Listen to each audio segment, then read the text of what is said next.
Good evening, everyone. Welcome to the March 23rd, 2021 Brentwood City Council Successor Agency meeting. At this time, Margaret, if you could give us a roll call, please. Councilmember Mendoza? Here. Councilmember Meyer? Here. Councilmember Rary?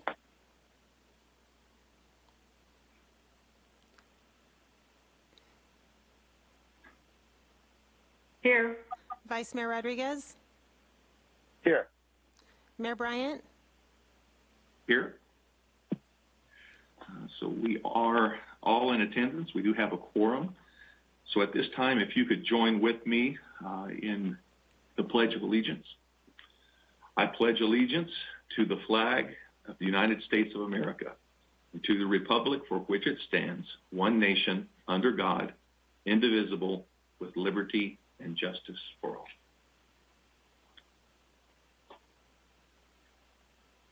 So at this time, we will open public comments, and I will turn it to you, Margaret. At this time, the public is permitted to address the City Council on items that are not on the agenda, items listed under informational reports or the consent calendar, requests for future agenda items, new requests. If you wish to comment on a future agenda item that is listed specifically on the agenda, please wait till that item is called. Please save your comments for any other items that are on the agenda for that part of the meeting when you'll have the opportunity to provide them.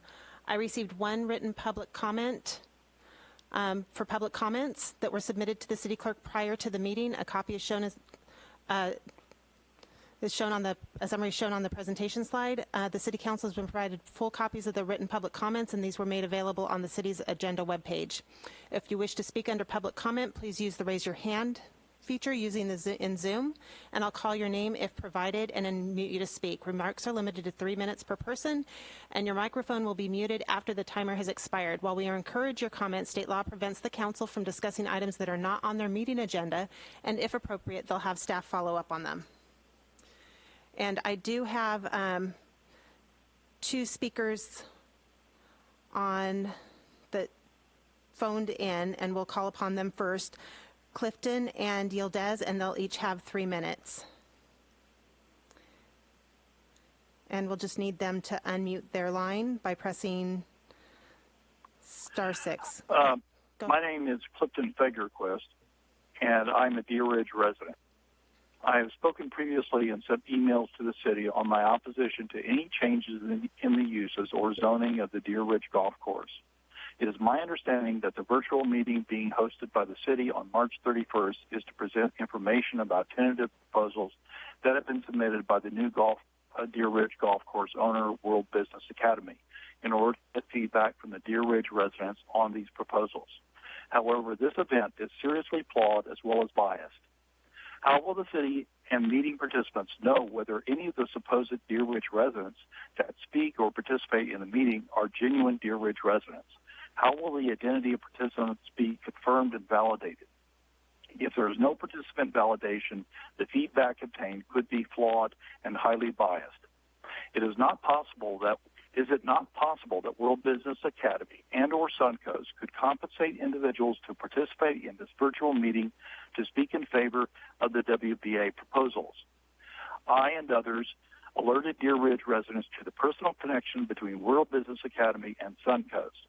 These two seemingly separate organizations, one profit and one nonprofit, are actually operated by two brothers. We also know, as reported in the Brentwood press, that a few years ago, Suncoast had offered to buy, and did in fact buy, homes of people who were strongly opposed to the rezone attempt of the Deer Ridge and Shadow Lakes golf courses. What is to stop World Business Academy or Suncoast from compensating people to speak in favor of this project at the city's virtual meeting? We have already seen with our own eyes how the City Council and city staff bend over backwards to accommodate World Business Academy at the May 4th, 20 Agri Development Committee meeting. The January 13th, 2020 correspondence between the Assistant City Manager and Suncoast casts an unfavorable light on how the city operates with developers behind closed doors. Many Deer Ridge residents do not have much confidence that the Assistant City Manager and the City Manager are unbiased and impartial on this issue. The waiving of fines against Suncoast being an excellent point Case in point. Thank you. And now Yildiz will speak.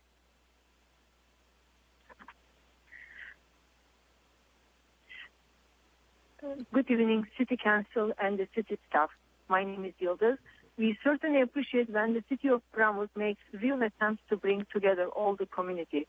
However, sponsoring private developers, Suncoast WBA, town hall meetings does give the impression the city supports what the applicant is proposing. Suncoast WBA already held several of their own similar town hall meetings, resulting in widespread opposition to what they wanted to do. Now they have you doing their bidding for them. In our eyes, this is a very inappropriate use of city staff time and money. How is it going to be productive to have a virtual town hall meeting with 1,035 property owners?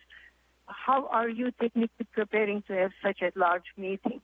In every city council meeting I have participated in virtually, there have been technical communication problems. People cannot hear or speak or know how to even raise their hand. And these are relatively small meetings with few participants. Why is it worth it to do this town hall meeting for WBA application while you don't do town hall meetings for other applicants? Why are WBA Suncoast Brothers so special for the city? Why is the city staff helping Suncoast WBA Brothers, including waiving the fine of about $45,000? Therefore, we are very much opposed to the attempt by staff to alter the existing process related to zoning and use. Staff has not demonstrated to us that they can be trusted with such significant responsibility to take on greater decision-making power with little or no oversight. What is wrong with the current process? You have no process to manage a virtual town hall that is fair to the community, yet you still want to do it. Why? What are your real motivation here, Mr. Wendell and Mr. Ogden? If you genuinely wanted to get feedback from the residents, you could do it by mail to ask questions and lay out the options. U.S. Postal Service goes to every household in this town. Your virtual town hall meeting can easily misrepresent this community and can be fraudulent used by some people. It is not acceptable. We do not want agriculture in our backyard that has never been agriculture. We don't want power plants, chickens, or goats, experimental usage, restaurants, and that entire nuisance in our backyard that will negatively impact our property values and quality of life in a big way.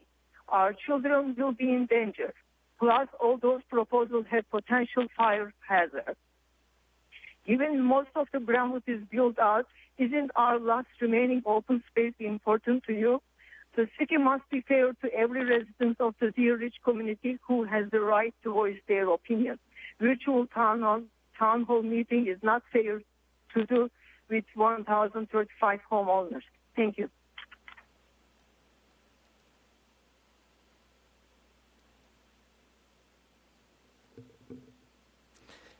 We have additional attendees with their hands raised.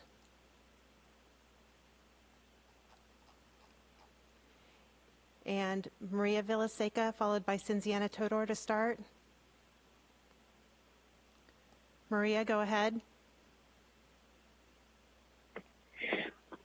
Good afternoon. I would like to thank Council Members Rary and Meyer, Assistant City Manager Grendal, and Chief of Police Hansen for representing our city in today's supervisor meeting.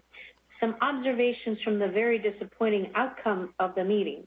The city did not have a clear definition of the sports complex, resulting on the focus being placed entirely on the wrong entity.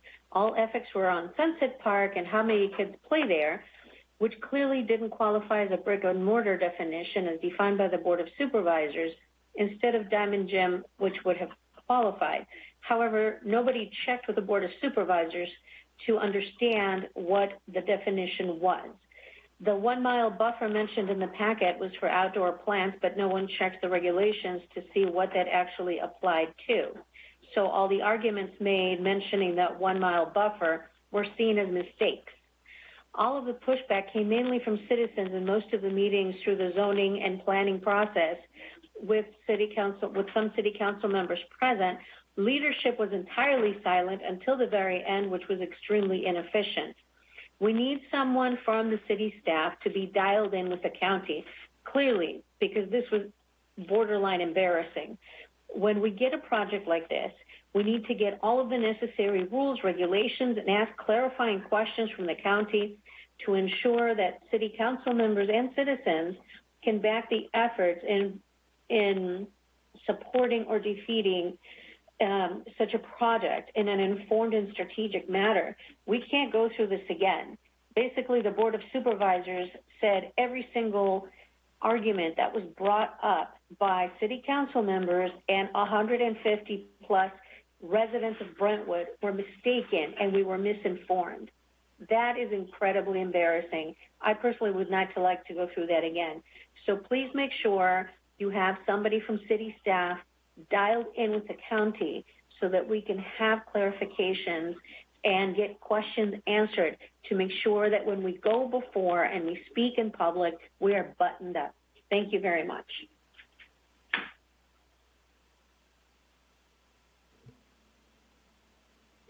Thank you. The next speaker is Cinziana Todor, followed by Rod Floor. Cinziana, go ahead.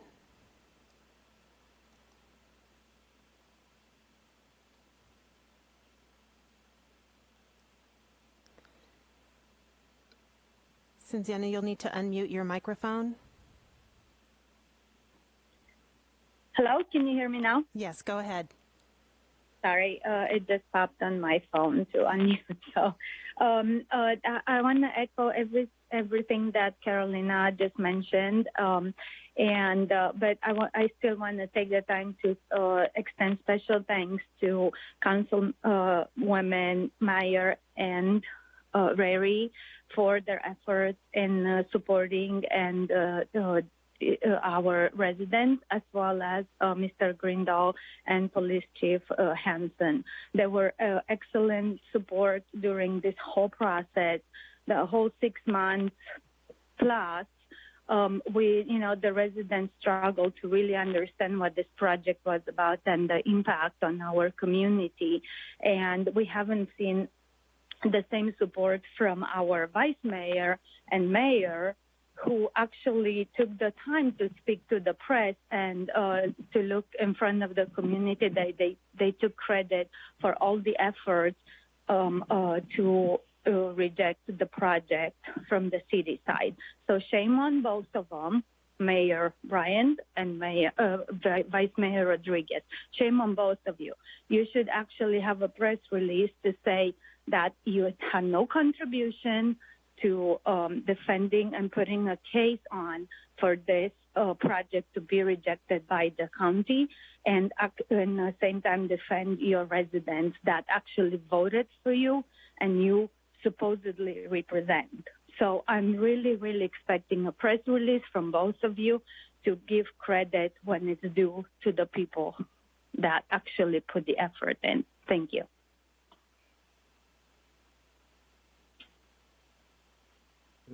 Thank you. The next speaker is Rod Floor, followed by Danny Dorman.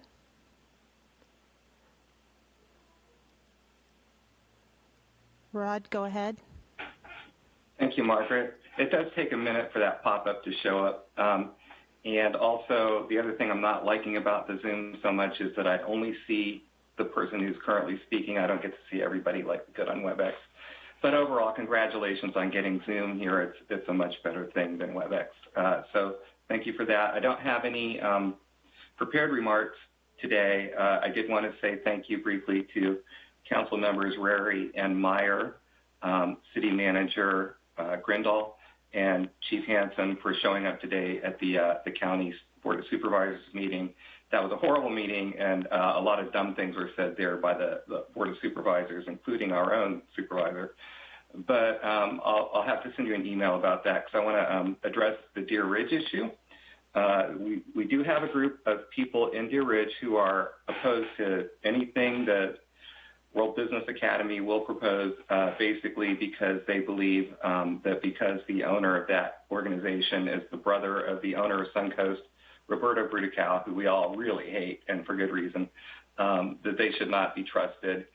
I don't really believe in trusting or not trusting anybody in these matters. I think what we need to do is make sure we get the proper assurances in place. But I think it's a mistake to not address their proposals.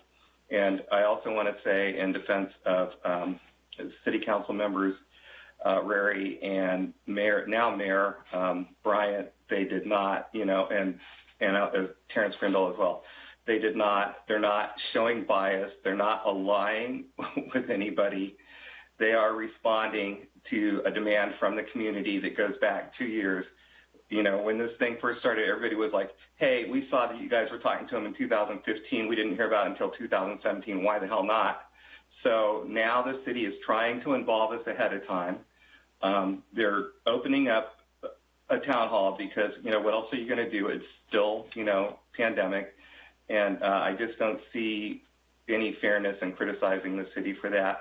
What I do want to assure the City Council of is that you're going to see some very vocal opposition, but I have been talking to some people, and it seems like most people just want to protect the neighborhood, protect their home values. They want to keep the open space from what I can see, and I think that's a good idea. I don't want to see any destruction of the golf course in a way that would make it impossible at a later date to build a new golf course here. And other than that, I just want to see stuff that will make people happy. Everybody knows I did like the original plan. The neighborhood, for a lot of reasons, rejected it, and I'm fine with that. I just want to find a consensus, and the way we do that is we talk. We don't stop talking to each other. Thank you.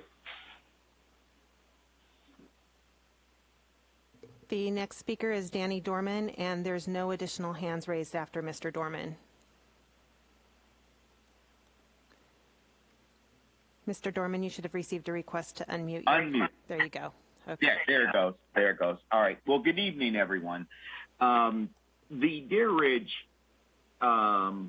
situation, and I want to make sure the 2 or 3 people listening to this right now, it was set up by the city, but it was more of they needed to set it up for the community. And no matter what Suncoast does, whether they're paying people to come on and talk and whatever the case may be, at the end of the day, it's the residents that have the power of their neighborhood, far greater than you probably realize. And as Rob alluded to, this is a circumstance where I believe the mayor, the council, for the most part, are backing the residents. Suncoast, they bought in, they knew what they were buying. So too bad, so sad. They've tried all the usual shenanigans. All I have to say about that is we beat Sino, we beat Bridle Gate, so this should really be a layup.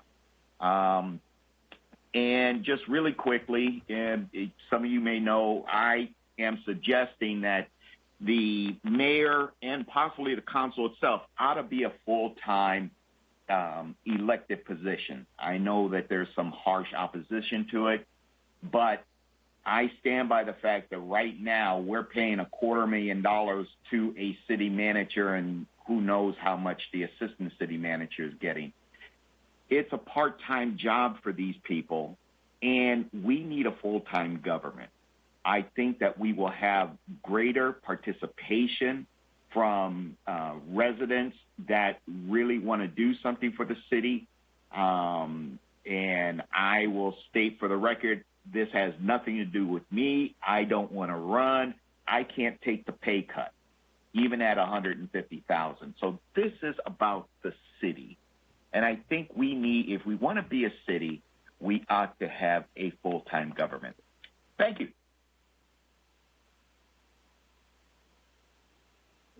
Thank you. There's no additional speakers with their hands raised at this time. Thank you, Margaret, and thank you, everyone that spoke in our public comments. So at this time, we will close public comments, and we'll move into presentations. And the first presentation is proclaiming that March 22nd, 2021 as a day of hope and healing in Contra Costa County. Before I get into the proclamation, though, I do want to extend a heartfelt thanks and appreciation to our staff. Last night, Contra Costa County had a memorial called Hope and Healing. It was a virtual memorial, and our city staff created this beautiful monument that we have right now out in our park, City Park. And if you were able to participate last night at 8 o'clock, all of the cities in Contra Costa County had some sort of memorial and moment of appreciation that was significant. And I know that I am biased, and I proudly embrace that when it comes to Brentwood, but our Hope Monument was by far the best looking monument, and that goes to our staff entirely, both Margaret and Greg, Stacy, Andy, Joe, Mike, and Diva, and the rest of the staff. Thank you for your outstanding work on that project. And at this time, I'm going to read this proclamation to our community, to our residents and families of Brentwood.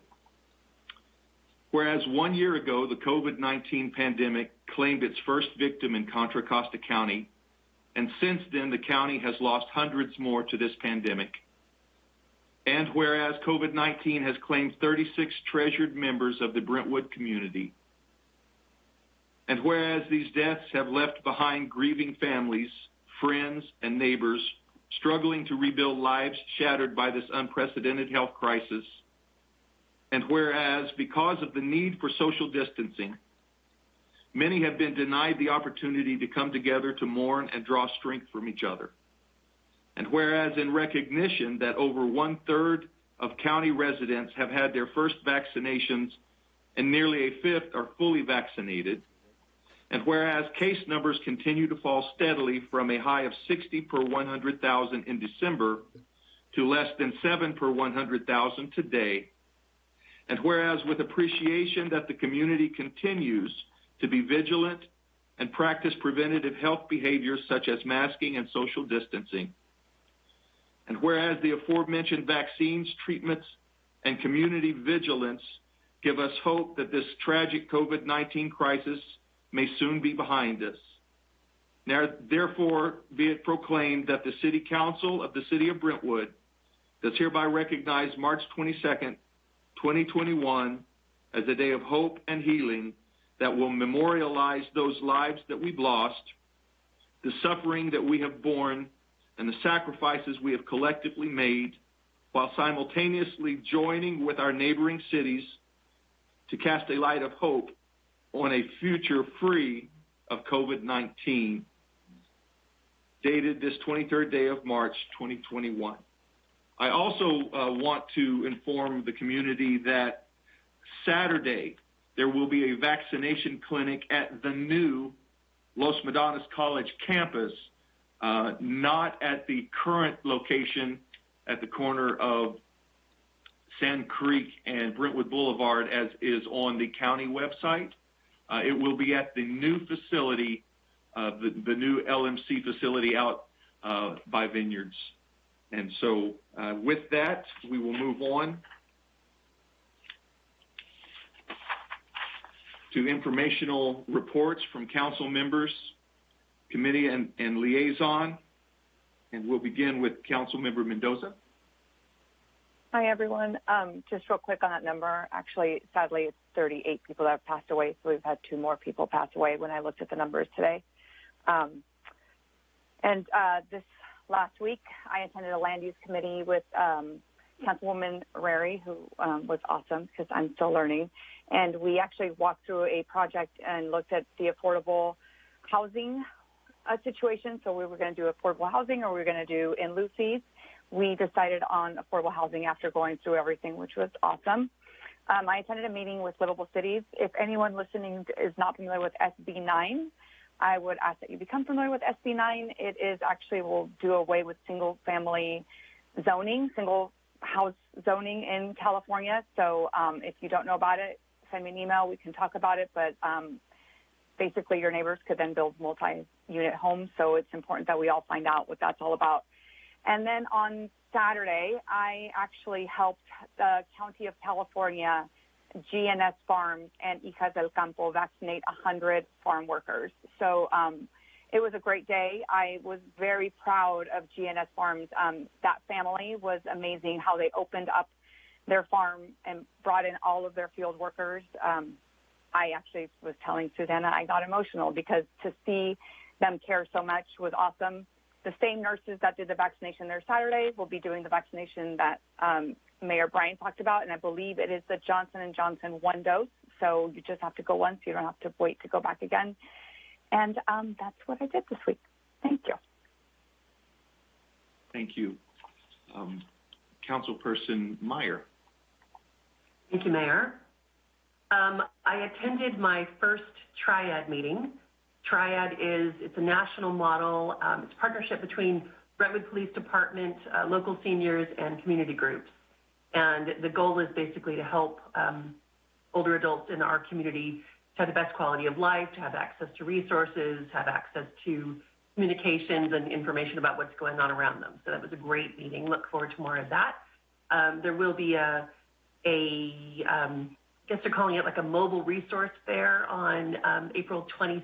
That's a Monday. There's more information to come on that. But the Triad group is part of arranging that.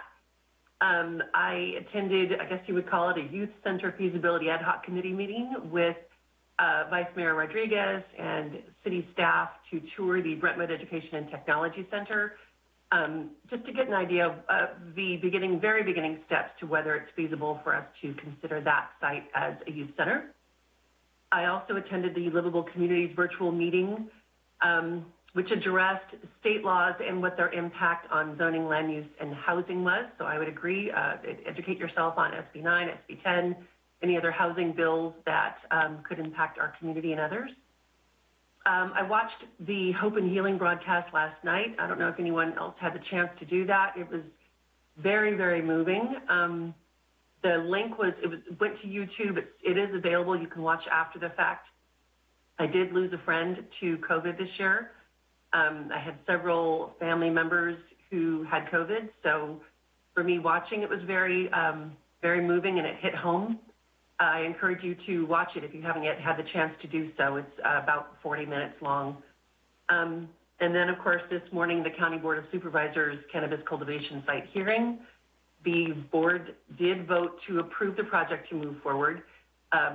Just to clarify, there are a lot of moving parts to this discussion, a lot of research done behind the scenes, a lot of discussions and digging deeper into the facts. So we absolutely went into it as prepared as we could possibly be, and it just did not go in our favor in this case. So I think that is it. I'm so grateful to staff for doing what they did with the hope symbolism for last night's event. It's absolutely beautiful and touching, and thank you. And then I also wanted to share a quick thank you for everyone involved with getting us on Zoom. I think all of our discussions that all of our council members and the mayor have had about, and the vice mayor have had about accessibility and engagement. This is a really great way for us to move forward with making sure people can join us and get engaged as easily as possible. Thank you. Thank you. Councilperson Rary? Yes, thank you. Since the last time we met, I also attended the Land Use and Development. We did approve 2 low-income units to be built in what was formerly called Walnut Villas, now Orchard Trails. And as Councilmember Mendoza had mentioned, they did want to do the in lieu fees. So I think that we were able to negotiate something, and I actually spoke with Shay after the fact, and they seemed to be happy with what we proposed. So that was also a good thing. I spoke with the president of the Downtown Business Coalition. He thanked us for the grant funding that we gave to them that allowed them to build, that provided over 50% of the funds for those awnings downtown. He addressed the ADA accessibility and wants to, in time, do a little bit more video or something like that to let the public know about what's going on downtown. I also spoke with a resident regarding the cannabis cultivation site there off of Sellers Road. I attended the Living California webinar regarding the SB 9 and SB 10, and that is something we should keep an eye on as a council. I met with Councilmember Meyer and myself also did a prep time regarding the Board of Supervisor meeting so that we could try to cover all the bases and not repeat what each other was saying. I attended the East Contra Costa Women's Interfaith Group, something that I've been serving it kind of as a liaison to the city so that when they have issues they want to bring forward, that they have a voice that will bring it to them. This last meeting, we spoke, each of us shared how our families came to America. And, you know, one of the women, their families came in the 1600s. Another one just is the one who immigrated herself, her husband and herself. She met her husband here in this country and has since raised her family here in California. And has become a citizen of the United States of America, which is also an incredible, it's incredible that somebody wants to make that effort to become a citizen.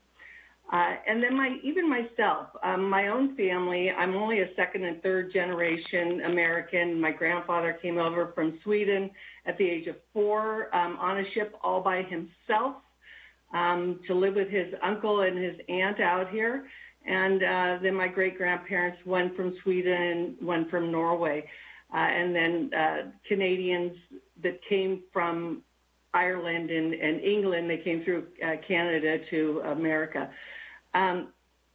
Also, the Board of Supervisors and the caller or the public comment earlier about not seeming prepared. I think we covered all the bases. The problem is that unless it was a brick and mortar, they weren't considering any type of anything as a youth center unless it was a brick and mortar, even though we could show the correlation between their verbiage of what a youth center was and how it matched up with what the sports complex does. It still wasn't enough. I even made the comment that the city was not notified regarding regarding that site at all, and no, they made no comment. Well, that's not true. They said, well, they should have made comments early on.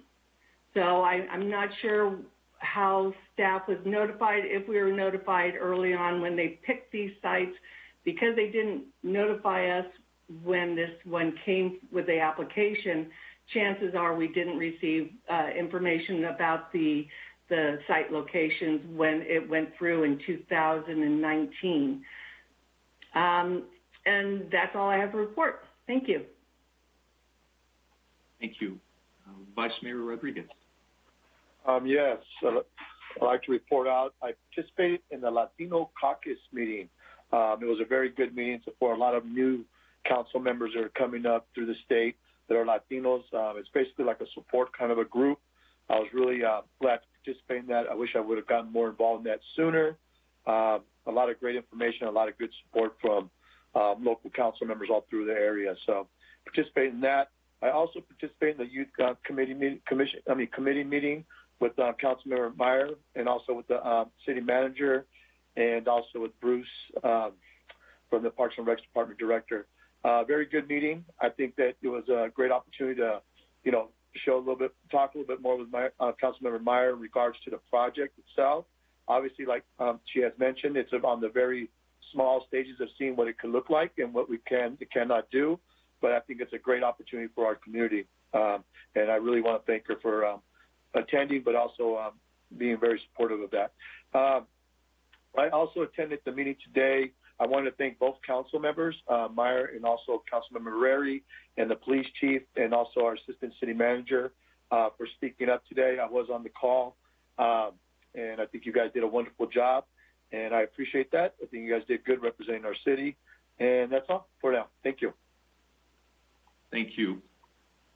Since the last time we met, I attended the Transplan, BART, State Route 4, and the ECRFA meetings, as well as the Airport Land Use Commission. I attended a COVID update with Congressman DeSaulnier. I got to swear in the new planning commissioners, which was wonderful to see their excitement, and I'm very happy that we now have a fully staffed planning commission to work for our community. I also was able to be in the park last night with staff as we participated in the Hope and Healing Memorial. And again, I want to thank them for their outstanding work with that. Also, I attended a Cal OES COVID-19 update and wildfire briefing. And I met with several residents regarding some businesses that they were wanting to talk about bringing into the community. And so I'm very much looking forward to the COVID restrictions being lifted, although at the same time, it really has been a motivator for some of our local families who have been considering bringing businesses into town, motivating them to participate and take advantage of state and federal grants and funds available, as well as some local funds that we have available.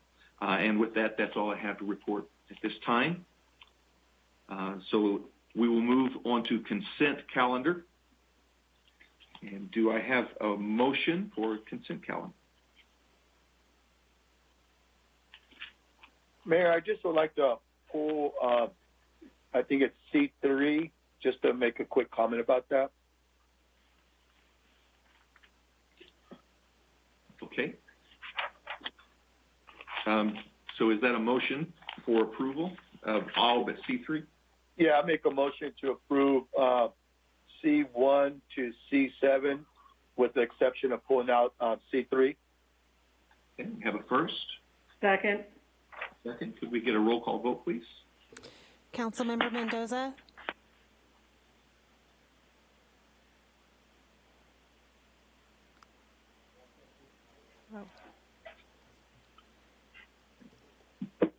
My apologies, I needed to unmute myself. Councilmember Mendoza? Yes. Councilmember Meyer? Yes. Councilmember Rary? Yes.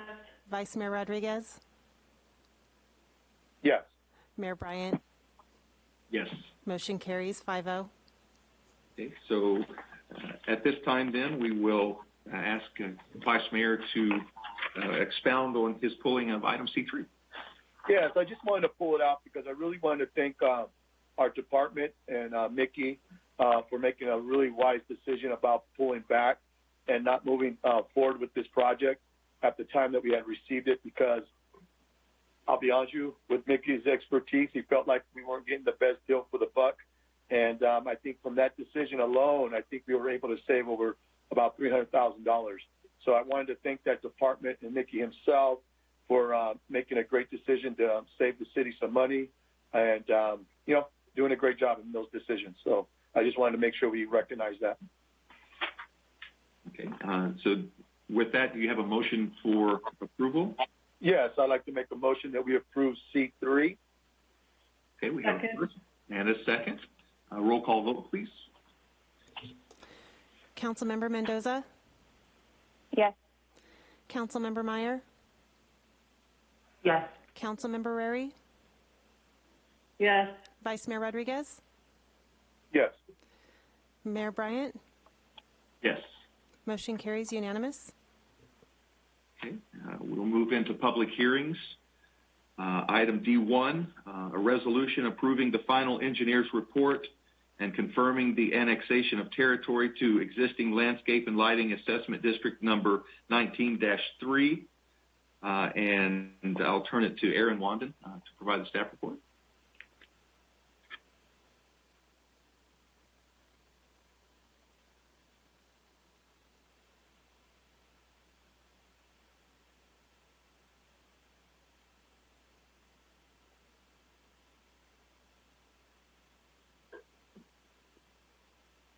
Hello, can you hear me now?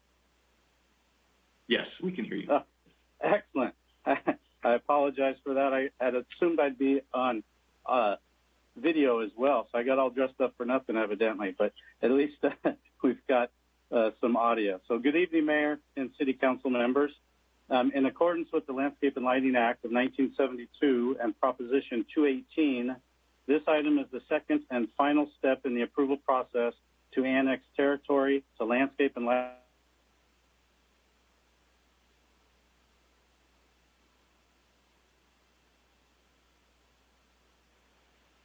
You muted You were just. Sorry. You're muted right now.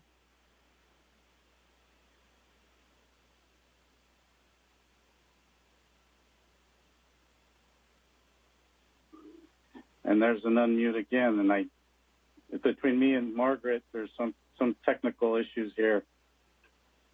So if you can hear me now, I'll start again. Sorry. We can hear you. Okay, back to, in accordance with the Landscape and Lighting Act of 1972 and Proposition 218, seeing how I'm not sure where I cut out, so I'll just do the whole thing, sorry. This item is the second and final step in the approval process to annex territory to Landscape and Lighting Assessment District number 19-3 as annexation number 4. If annexation number 4 is approved, an annual assessment can be levied on the parcel corresponding to the grocery outlet project that is located south of Sand Creek Road and east of Brentwood Boulevard on the corner there. These assessments will fund the costs to operate and maintain the streetlights, landscaping, parks, and open space areas that benefit these properties. This district includes multiple benefit zones to streamline the annexation of future non-residential and multifamily developments. Due to the varying degrees of operation, maintenance, and benefit boundaries for each improvement type throughout the district, which is 13 specific benefit zones have been created. Each benefit zone has a maximum assessment rate that can be increased each subsequent fiscal year by the annual change in the Consumer Price Index. The fiscal year 2020-2021 total maximum revenue that can be generated from annexation number 4 is $5,411. The annexation of territory to the existing district does require property owner voter approval before City Council can finalize the annexation. Notices and ballots were mailed to the affected property owner along with the waiver and consent form to shorten the notice period for public hearing and balloting. The ballots can be opened and tabulated by the city clerk after the close of the public input portion of the public hearing this evening. If the affected property owner is in favor of the annexation to the district, City Council would then be able to adopt the attached resolution, which would give your approval of the final engineer's report and confirm annexation number 4 to Landscape and Lighting Assessment District number 19-3. Myself and the city's consultants are available for any questions you might have. Thank you. If you have any questions of staff, if you could digitally raise your hand on Zoom, and I will call you. And if not, we will move.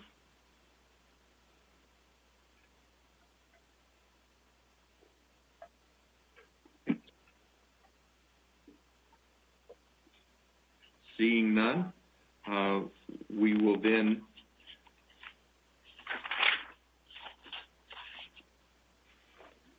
open public hearing. The public hearing is now open. Okay, Margaret? I've received 0 written public comments on this item. If you wish to speak on this item, please raise your hand using the Zoom feature, and I'll call your name if provided and unmute you to speak. Remarks are limited to 3 minutes per person, and your microphone will be muted after the timer has expired.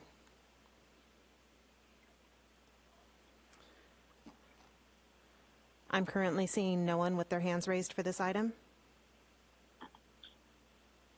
Okay, seeing that there are no public speakers, we will close public comment, and the election in this matter is hereby called. Are there any additional ballots to be submitted?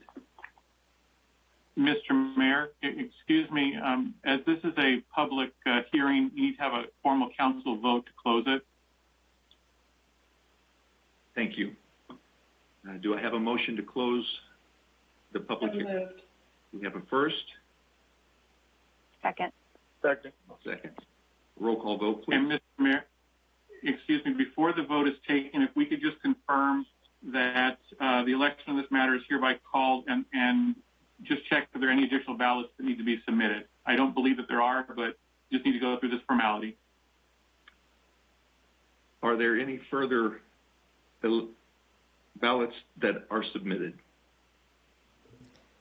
I'm not seeing any, no. Okay. Thank you. Thank you. Don't we need to close the public hearing again since we did that out of order? You just need to take the vote at this point to close the public hearing. So do I have a motion to close public hearing? So moved, yes.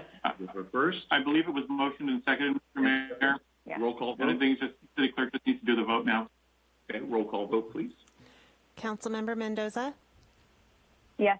Councilmember Meyer? Yes. Councilmember Rary? Aye. Vice Mayor Rodriguez? Aye. Mayor Bryant? Aye. Motion carries unanimous. Okay, if you have any additional questions or wish to express comments on the agenda item, please raise your hand, and I'll call on you. Mayor, can I just raise my hand? You can, certainly. Okay. I'm sorry. No, I think it's great. I think it's great what we're doing, especially within their district. It's well overdue. I mean, to see the Brentwood Boulevard and some of those areas and 19.3, I think it is, and the zoning areas. But yeah, just really happy to see that. One of the things I do have a concern about is that, you know, as Brentwood, right, we always pride ourselves around our landscaping and lighting. That's one thing that we've always done very well here as a city. And I'm just hoping, and I know we'll probably get into some discussion maybe in the future about working with some of the older businesses that don't fall into the landscaping and lighting because they've been here for so long that they really don't fit into those fees or into those programs.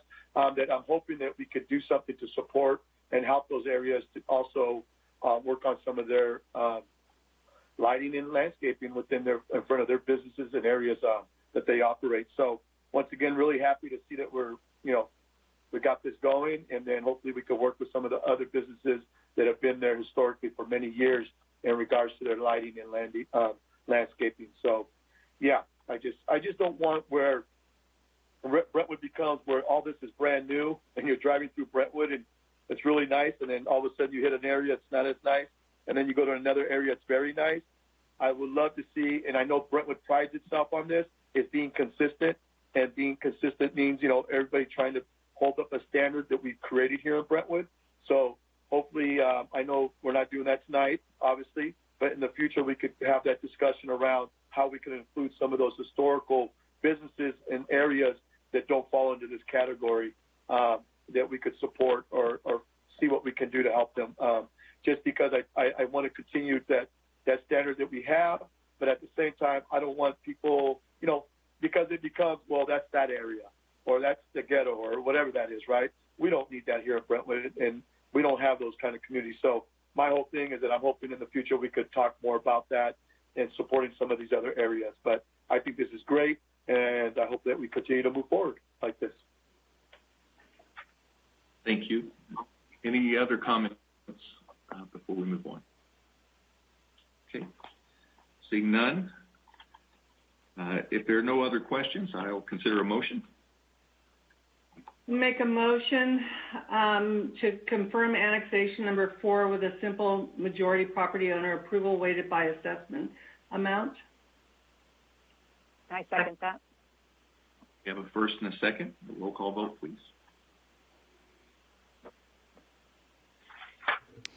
Councilmember Mendoza?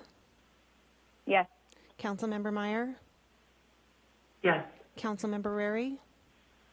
Aye. Vice Mayor Rodriguez? Aye. Mayor Bryant? Aye. Motion carries unanimous. Okay. Margaret, could you tabulate the ballots and read the results? Yes, the ballots have been received with a 100% approval.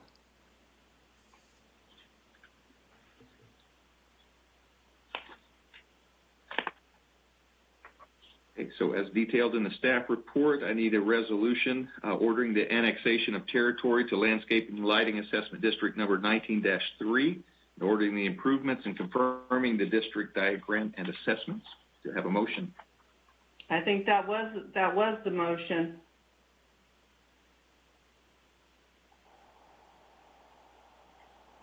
Can I second that? Well, I'm going down my red agenda list here, and it's asking for another vote. So, All right. Well, I will make the motion as detailed in the staff report. And I'll second it. we have a first and a second. Roll call vote if necessary. Councilmember Mendoza? Yes. Councilmember Meyer? Yes. Councilmember Rary? Aye. Vice Mayor Rodriguez? Aye. Mayor Bryant? Aye. Motion carries unanimous. That is well and truly voted and moved. We'll move on to business items. Item E1, a resolution approving and authorizing the signing of a purchase and sale agreement between the City of Brentwood and the East Contra Costa Fire Protection District for real property located at 201 John Muir Parkway and 2171 Empire Avenue, including transferring the remaining fire development impact fee fund balance to the district. The amending provisions of the operating budget to allow for the transfers. And I will turn it to the city manager to give the staff report. Good evening, Mayor and Council. By way of a little bit of history, back in July of 2020, the City Council approved an agreement that would facilitate having the East Contra Costa Fire Protection District now collect the fire impact fees. And at the time, we withheld the fund balance till we worked out some other arrangements with them. Simultaneously, we were working with the Fire and Medical Ad Hoc Committee with the Mayor Bryant and Councilmember Rary, talking about various funding issues with the fire district and various constraints and challenges and opportunities, including whether or not if it was viable to form our own fire department. And based on the cost prohibitive nature of it, in the ballpark of $17 million, and would also include still paying the fire assessment, even if we detached, it was realized that that was not going to be feasible. So holding on to the fire assets, namely in the fire stations, no longer really was viable. And so based on some additional analysis and negotiations with the fire district, what we have before you tonight is a purchase sale agreement for the existing station on John Muir Parkway, Station 52, as well as the vacant parcel on Empire that would be developed for the construction of a fire station. The agreement also then remits the fire impact fee fund balance of approximately $7 million, with 6.6 being funded through escrow, and the fund balance after that being funded within 60 days to tidy up any additional costs related to the transaction and legal counsel involved, et cetera. The purchase price for the properties is $1 each as a way to show a good faith partnership with the fire district. There is an agreement in the purchase sale agreement that stipulates that if on the existing fire station, if at some point the fire district determined that the fire station no longer met their needs and they wanted to deem it a surplus, we're no longer going to use it for fire protection services, the city would have the right to reclaim that property for the dollar and properly dispose of it. Ideally, that could be used for some other commercial enterprise or residential enterprise in some way, and the city could then manage that process. On the vacant parcel, there's a clause that states that if the fire district is unable to or changes a course in not developing and constructing a fire station at the site within 5 years or hasn't made reasonable progress towards that end, the city can mutually extend that deadline or make a call again to retain that property.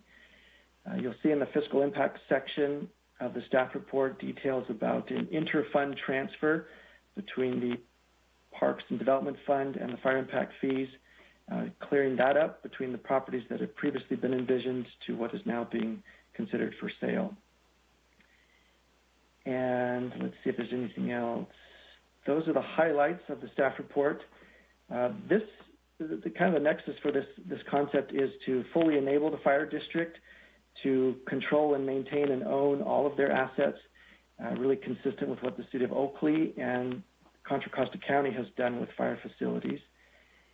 And at some point, we'd also like to work with the fire district and come back to you for authority on that, is of the approximate $7 million that would be remitted to them to finish the design and eventual construction of the fire station. We would be transferring the authority with the contractor that's currently working on the design so that would come under their purview. And I would like to come back to you at some point with a potential loan opportunity, as the fire station is estimated to cost more than $7 million, and we potentially could make a loan for a short-term period, perhaps even 5 years, a low interest rate to really escalate and enable the construction of that fire station sooner than later. Waiting on future development impact fees, et cetera, may take longer than this community desires as far as getting that fire station built. And there is an effort, obviously, with the consolidation assessment that's ongoing, some initial findings that if they owned the fire station and the consolidation were to occur, they could man that station within the next year of it being constructed. So there is some great promise and hope that these additional facilities and getting them staffed will further enable better response time than everybody, including the fire district, would like to see happen. So with that brief staff report, I'm available to answer any questions. Councilmember Meyer and then Councilmember Mendoza. Thank you, Tim, for that. I'm very, very excited to see this coming before council. Two questions, and they're really more for clarification for everyone watching and listening than anything else. One of them is, can you please share how the potential consolidation and any incoming Measure X funding could impact the timing of all of this, and how is that benefiting what we're working on deciding tonight? And then the second one, the loan that you mentioned, what would lead up to that? How would we get to the point where that was a good option to help facilitate the opening of the station and the banning of it earlier? Sure. Just in real brief summary, the fire district is working on consolidation assessment and anticipates coming back to their board in April, and then with public findings we could share with the council and public later. The transfer of these properties is not hinging on the consolidation effort or Measure X funding, although we're very optimistic and hopeful that Measure X funding will be contributed, especially if it's needed to make the consolidation effort a success. And then your other question was about the loan. The loan, yes. Yeah. And if I may jump in with regard to the loan, the staff report is fairly clear that's going to come back at a future meeting. I know the city manager was just giving a bit of information about it, but if there are people that want to hear about the loan per the staff report, they would think that would come back in the spring. So I would caution whatever the city manager answers just to keep that in mind for the purposes of the Brown Act. Thank you. Perfect. So I'll be brief. We will work with the staff at the fire district on some loan terms that would be then agreeable, and then bring that back to the council for consideration. Great. Thank you. And I just have a couple questions. ad hoc committee, the fire ad hoc committee that we have in place, will that continue, or is that done now that we've gotten this far? And then my other thing is, I don't know if it's a comment or a question, but being fairly new to City Council, one of the things that we kept hearing when I wasn't on City Council is that the city needed to do more and more for fire.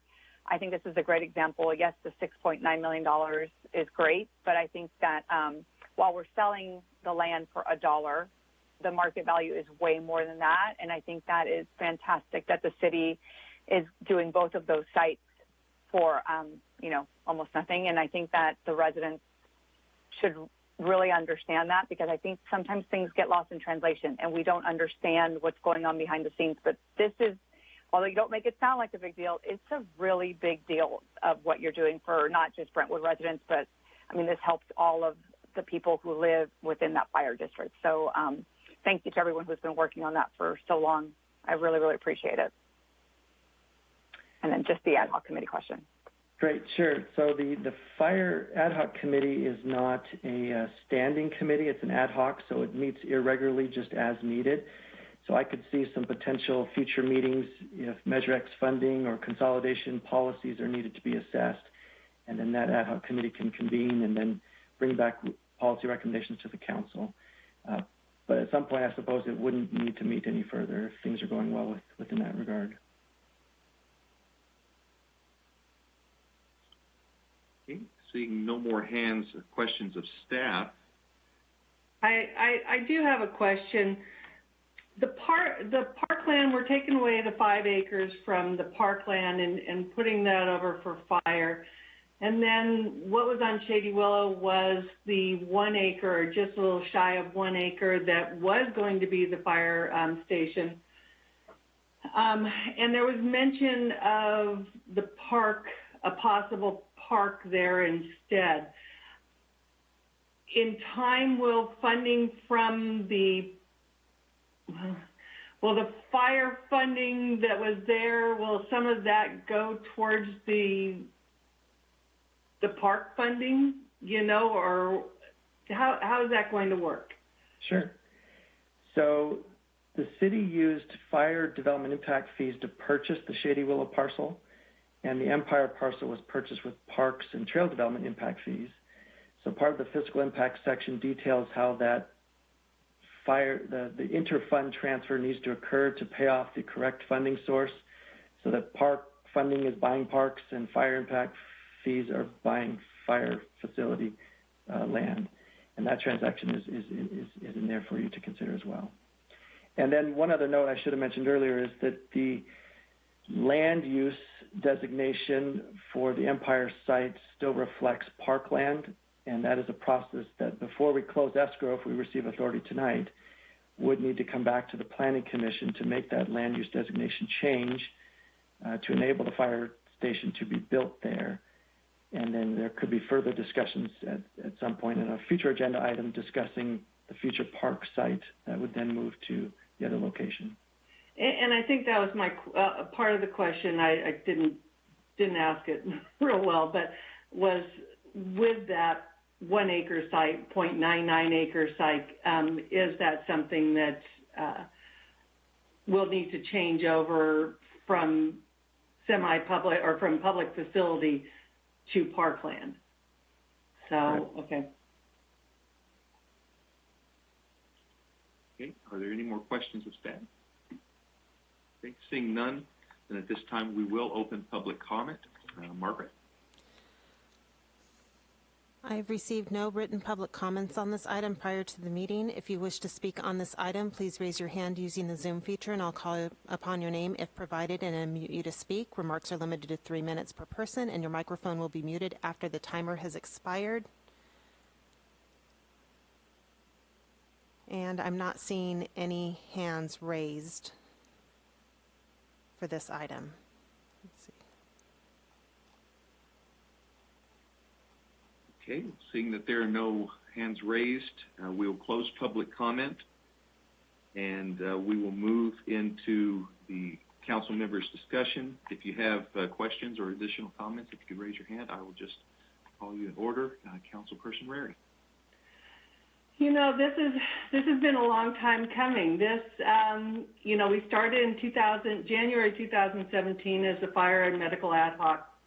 And by 2018, we were discussing the increase in fire impact fees and the building of new fire stations, where those might be located. But it makes sense to provide, instead of the city doing this, I mean, the fire district is going to ask us for input or work with us on what would best fill the needs district-wide within our own city. But by allowing them to have this land, have this facility, and allow them to make those decisions, it's a no-brainer. I mean, it should be theirs to make those decisions with, and what is best suited for the fire district. And I'm glad we've finally gotten to this point. And as the city manager had mentioned, next month they're going to do an update on the consolidation, which I believe also includes finally doing the fire-specific community facility districts, which means that every new home that is built in the district, not just Brentwood, but the district, will have an assessment on there, an annual assessment that will help to fund additional fire staffing. So with that amount coming in and with hopefully Measure X funds, we will be able to have all the funding that's necessary to completely have fire support sufficient for the entire district. Thank you. Any other comments or questions? I also want to join with Councilperson Rary in appreciating the fire district, the chief, the fire district board, as well as our staff. It has been a long time coming. This is one item that universally throughout our community, I don't know of anything else that brings our community together more than the universal need and agreement that we must have sufficient fire protection and emergency protection here. And so, again, I agree. This is a no-brainer, and I'm very thankful that we're finally here to get to this point. So with that, do I have a motion? Yes, I would like to make the motion. As detailed in staff report, adopt a resolution approving and authorizing signing of an agreement between the city and East Contra Costa Fire Protection District for the sale of real property located at 201 John Muir Parkway and 2171 Empire Avenue, including transferring the remaining fire development impact fee fund balance and amending the 2020-21 operating budget to allow for the transfers. I'll second. And a second. A roll call vote, please. Councilmember Mendoza? Yes. Councilmember Meyer? Yes. Councilmember Rary? Aye. Vice Mayor Rodriguez? Aye. Mayor Bryant? Aye. Motion carries unanimous. Thank you. I really appreciate Councilperson Rary's great enthusiasm with this one. Item E2, a resolution denying applications for a general plan amendment, rezone development agreement, vesting tentative subdivision map, and design review for single-family development for the Bridle Gate project, and taking no further action on the project's environmental impact report. And I will turn this to the staff report, Debbie Hill. Good evening, Mayor Bryant, members of the council. As I'm sure you will all recall, at the meeting of March 9, 2021, the City Council held a public hearing on the revised Bridle Gate project, which included a certification of a final environmental impact report, a general plan amendment, a rezone, a development agreement, a vesting tentative subdivision map, and a design review. After a presentation by staff, a presentation by the applicants, comments from members of the public, and City Council discussion, the City Council voted unanimously to direct staff to prepare a resolution to deny the project based on numerous concerns, including compatibility of the project with various general plan goals and policies, including those pertaining to hillside protection from visual impacts, development, and erosion, guarding against unnecessary leveling and grading activities, preservation of scenic resources, locating residences away from areas of excessive noise, smoke, or dust, and providing housing affordable to all socioeconomic segments of Brentwood's population. Concerns regarding whether or not noise from the adjacent State Route 4 would be adequately mitigated by the proposed sound wall and enhanced glazing of windows, as well as the impact of noise mitigation measures on the ability of future homeowners to fully enjoy their property. Concerns regarding whether the EIR fully and accurately analyzed traffic impacts and distribution of traffic around the nearby Heritage High School and Adams Middle School, and concerns regarding the lack of certainty as to the performance of certain items set out in the development agreement, including transfer of the school site to the Brentwood Union School District and Caltrans approval for the undercrossing of the pedestrian trail proposed to link the project site to locations east of State Route 4. There was also concerns regarding requested additional conditionally permitted uses in the commercial area, particularly the addition of gas station uses, concerns regarding location and sizes of the parks, and concerns regarding the decrease in open space and increase in density from that currently allowed in the zoning for the property. So staff has prepared a resolution memorializing the City Council action and capturing these concerns identified at the March 9 meeting. At this time, staff would ask you to consider adding a single sentence to the resolution.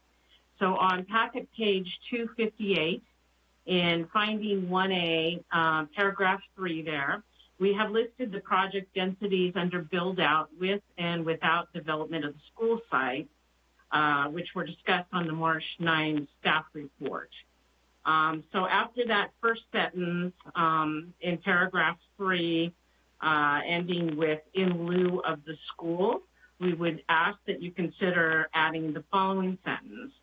The 3.70 dwelling units per acre and 4.64 dwelling units per acre densities are calculated in accordance with the methodology established in the general plan for the single-family residential portion of the site as set forth in the staff report dated March 9, 2021, which does not include the open space portion.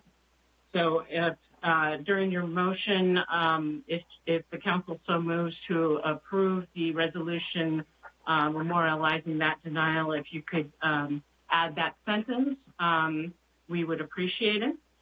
So at this time, staff is recommending the City Council adopt the resolution with that modification, and adoption of this resolution will constitute the City Council's final action on this application. And with that, I'd be happy to answer any questions. Thank you. If you have questions of staff, if you could raise your hand in order. Seeing none. At this time, we will open public comment. Margaret?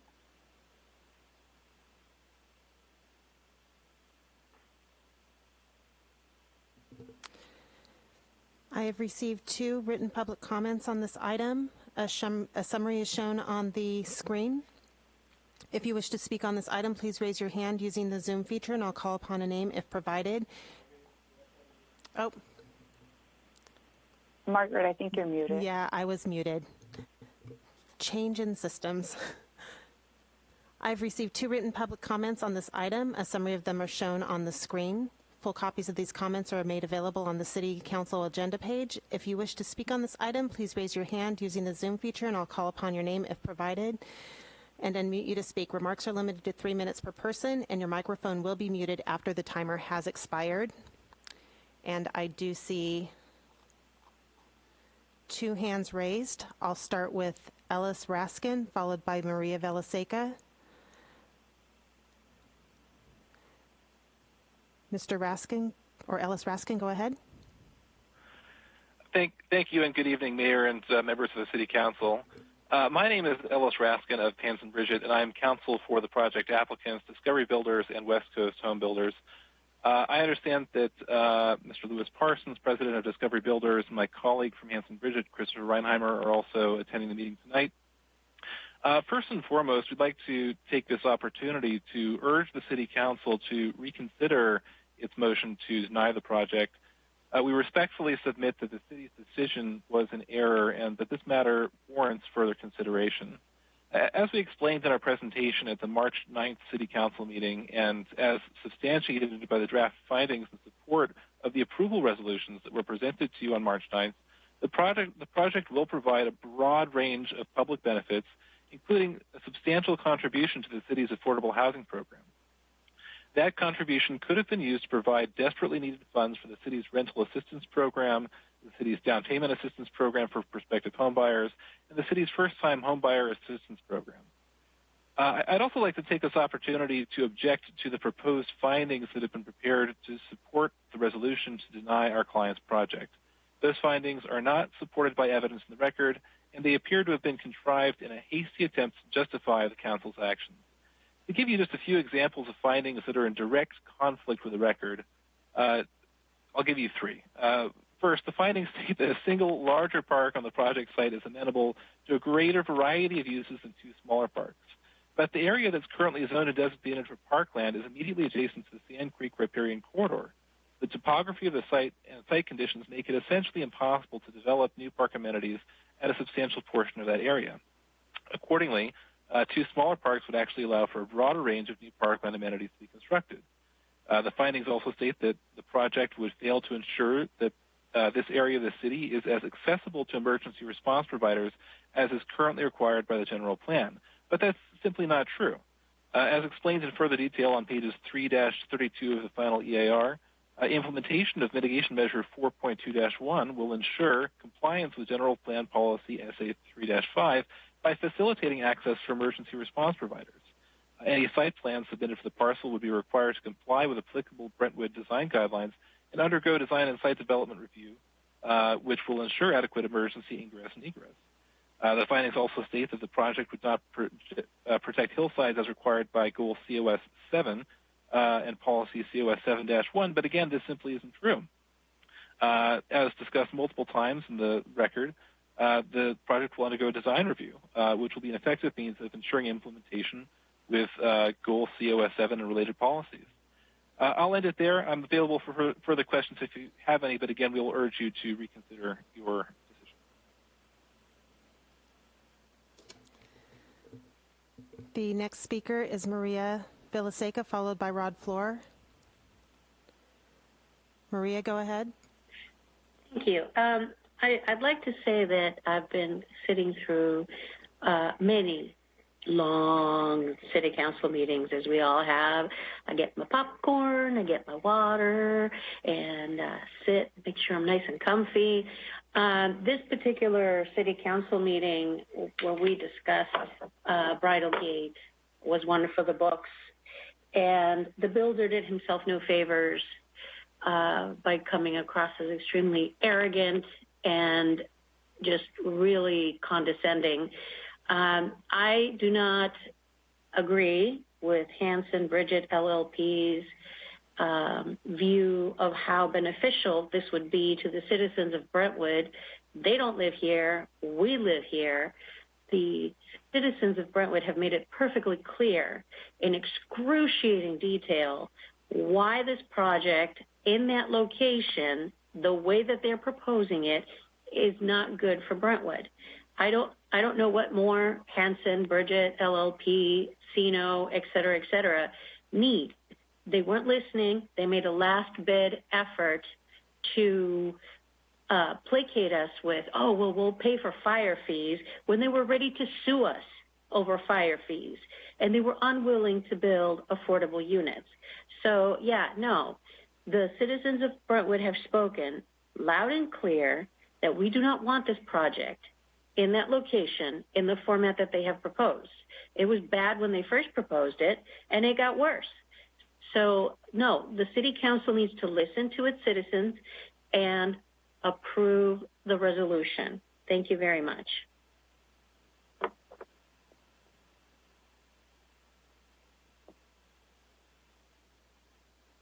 The next speaker is Rod Floor, and then after that, there's no additional speakers.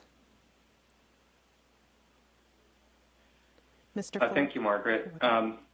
Yeah, again, no prepared remarks. I wasn't really going to speak on this, but having heard the attorney just come in here and make a really laughable plea, the double talk, the velvet glove on the iron fist I think he's trying, is pretty sad. You know, if they want to do something to benefit the community, all they have to do is come in here with a project plan that is in accordance with the general plan, which is basically our Constitution. Their plan was wildly outside the parameters set up in the general plan. They have no standing, and they know that we can only speak a few minutes here, but, you know, eventually this is going to end up in court because, you know, that's what they do. They're scum. They sue people. And so the city is going to have to defend itself. And when they sue Brentwood, they sue every taxpayer in this town, and we know it. And they want to come back and do business in our town. Good luck with that. Nobody's going to forgive them. They need to crawl away. They need to recalibrate, come back with a plan. Everybody wants to give them an approval. They just are not going to approve something that's so wildly out of place. And, you know, I just don't see how they can come crawling in here and threaten us and, you know, question us and ask what we think we're doing. Who the hell are they, really? They're nobody. They're just developers. The only reason they're here is to make money. And I'm very pro-business. I'm glad to see people make money. But when they start using bully tactics, when they start, you know, saying that if you listen to the public, well, that's political. Well, yeah, it's political. It's democracy, you know. All anybody is asking for is a plan that matches what's in the general plan. We have a general plan for a reason. We want our city to be a certain way. We have every right to write a general plan and ask people to adhere to it. You know, I'm sorry that they came in here and thought they could get more and more and more and more. They've been here, with 3 different plans now. Just go back to the original plan, come in, present it, get it built, get it done. But to sit here and threaten us, that guy Raskin, he's a jerk. He needs to get the hell out of our town, and he needs to stay out. Nobody wants him here. Nobody wants to listen to his mouth. He just needs to shut up and crawl away. Thank you.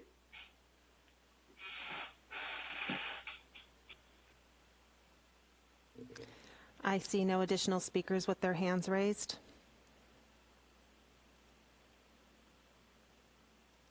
Seeing that we have no more public comments, we will close public comments and we will move into council discussions. If you have any further comment or discussion, if you raise your hand, I'll call on you in order. I apologize for the delay. I can't see everyone. There we go. At the same time. Seeing none, then, if I could get a motion, please. I'll make a motion, where is it? As, oops.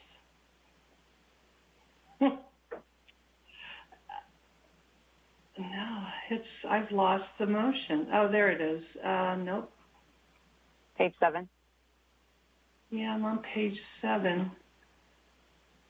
Councilmember. So as detailed in the staff report, adopt a resolution denying applications for a general plan amendment, rezone, development agreement, vesting tentative subdivision map, and a design review for single-family development for the Bridle Gate project, and taking no further action on the project's environmental impact report, and make the amendment as detailed by staff.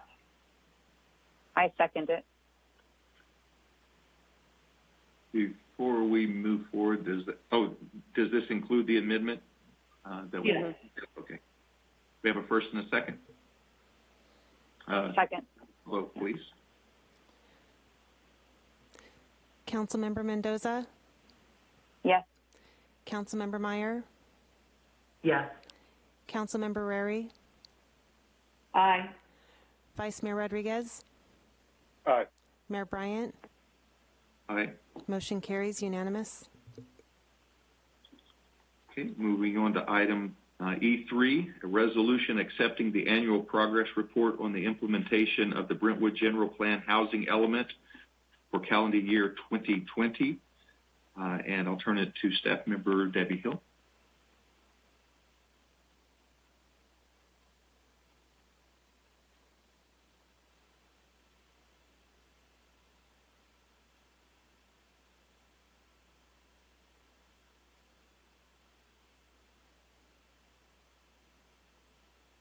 Thank you, Margaret. Can everyone hear me? All right. The California Government Code requires that the planning agencies of cities and counties throughout the state provide an annual report on the status of their implementation of their housing elements and submit that to two state agencies by April 1st of each year, the Office of Planning and Research and the Department of Housing and Community Development. This report, called the APR, which is short for Annual Progress Report, helps the state in identifying its regional housing needs and also provides the statistics needed to describe the city's efforts towards meeting its share of the Association of Bay Area Governments Regional Housing Needs Allocation, or RHNA, which is the total number of housing units needed for each housing element cycle. The number of units reported on the APR is based on new residential building permits issued, and Brentwood was successful in issuing a total of 288 new residential units to its housing stock during calendar year 2020. This total included 268 units in the above moderate income category and 20 moderate income units, which were created as accessory dwelling units. The APR is in a standard format required by the state and again must be submitted by April 1st. So with that, staff is recommending the council adopt the resolution accepting the APR and directing staff to forward the report to the Governor's Office of Planning and Research and the State Department of Housing and Community Development. And I'd be happy to answer any questions. Thank you. If you have questions, staff, if you raise a hand. Councilmember Rary. Yes, I had sent a couple questions off. On agenda page 301 under 2E, partnership program, meet with developers and outside agencies when interest is expressed and follow up annually. It says the city did not receive any requests or interest in partnership in 2018. Isn't this for a 2020 report? Yes, that must have been an error. That is something that we can correct on the final version that goes to the state. Thank you for finding that for us. Yeah. Also, I had asked, and I believe Assistant City Manager Grandal was going to try to find this out for me. But the terrain development, Scortino Ranch, had been conditioned to build 7 affordable housing units. Can you tell me what the status is of those 7 units? I think that 2 of them are on the books on this report, and the other 5, those haven't been issued permits yet. So they're still coming, and they're not reported because this report is permit issued. So they will be forthcoming on a future report to the state, but not on this one. So the 2 that are on the report, you said the 2 of them are on the report, but I didn't see those 2 anywhere, unless those are moderate housing. But I don't remember. We weren't doing moderate housing when I was on the land use and development, and we required or conditioned these 7 affordable housing units. So yeah, I think the confusion lies with the dates. So permits issued could have been in 2019 and not in 2020, even though they are the affordable units. So could be an overlap of like 3 years, or depending upon the build out of the project, maybe even much longer than that. As these units come on board and the actual permit for those affordable units are issued, then that would show up on the report. Okay. Well, if staff could just go in and check to see when those two units were reported, because I don't remember seeing them even reported last year, but I could be wrong on that. I do know that it was between probably October of 2017 and December of 2018 that I was on that land use and development. And so probably, it takes a while to get these things, permits and so forth. So, yeah, if staff could look into that to find out when they were reported, and if they haven't been reported, at least those two, update this report, if possible. We'll certainly double check that as well. Thank you. Thank you.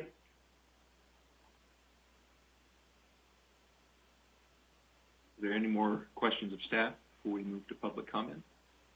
Yes, Councilperson Meyer. My hand was raised. I know it's new system. Really, just to continue the questioning from Councilmember Rary. I wanted some clarification. You'd mentioned that 20 of the actual physical homes being built in 2020 were moderate/ADU. So these are not affordable, or they are affordable? They're considered affordable by moderate income standards. However, they're not deed restricted. So there is not a 40-year affordability on them, but the state does allow us to count them as long as we can do a market rate comparison that identifies that their rental would be at rates that would be affordable to moderate income households. So, and were they all ADUs, or were any of them single-family homes? No, those were all ADUs. Okay, thank you. Okay, if there are no further questions, then at this time we will open public comment. Turn it to Margaret. I've received 0 written public comments on this item. If you wish to speak on this item, please raise your hand using the Zoom feature, and I will call your name if provided and unmute you to speak. Remarks are limited to 3 minutes per person, and your microphones will be muted after the timer has expired.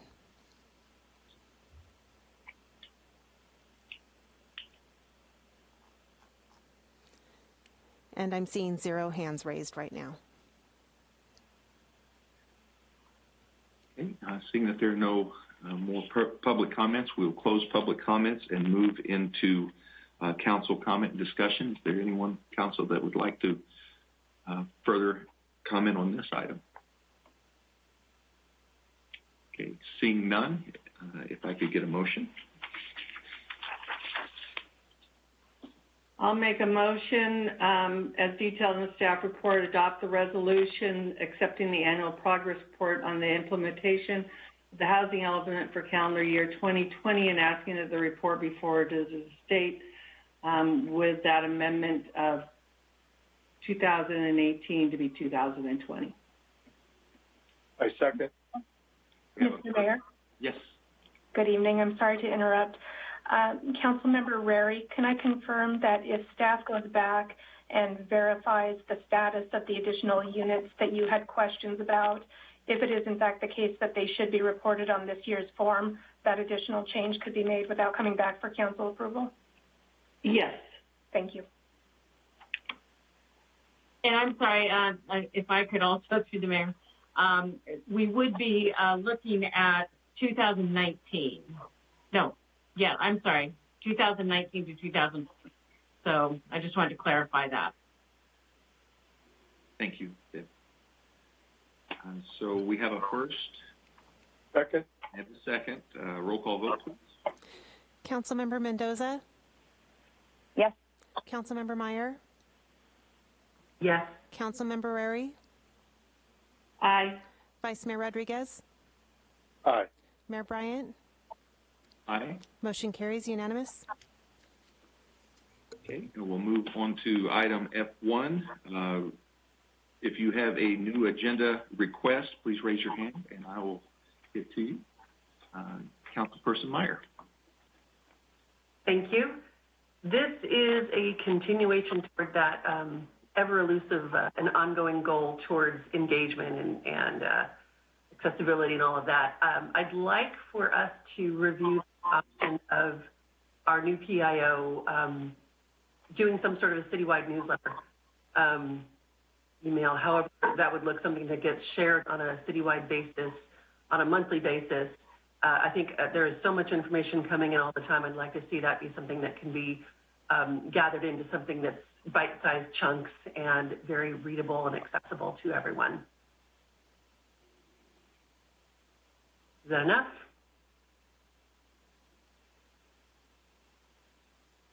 Steph, do you have clarity on that request? We have the past future agenda item coming to you on the next April meeting. See if we can incorporate that one as well. Perfect. Thank you. Okay. Are there any other requests? I don't see any at this time. Well, seeing that there are no further requests, before I ask for a motion for adjournment, I would like to adjourn tonight's meeting in honor and memory of the 38 Brentwood residents that lost their lives to COVID this year, and extend our greatest sympathies to the families here in the community, and appreciation to our medical workers that work tirelessly, continuously, trying to keep us safe and mended again. So with that, could I get a motion for adjournment? So moved. Second. First and a second, a roll call vote. Councilmember Mendoza? Yes. Councilmember Meyer? Yes. Councilmember Rary? Aye. Vice Mayor Rodriguez? Aye. Mayor Bryant? Aye. Motion carries With unanimous. We are adjourned. Thank you, everyone. It's a little bit earlier tonight than it was last week. Be safe, everybody. Bye-bye.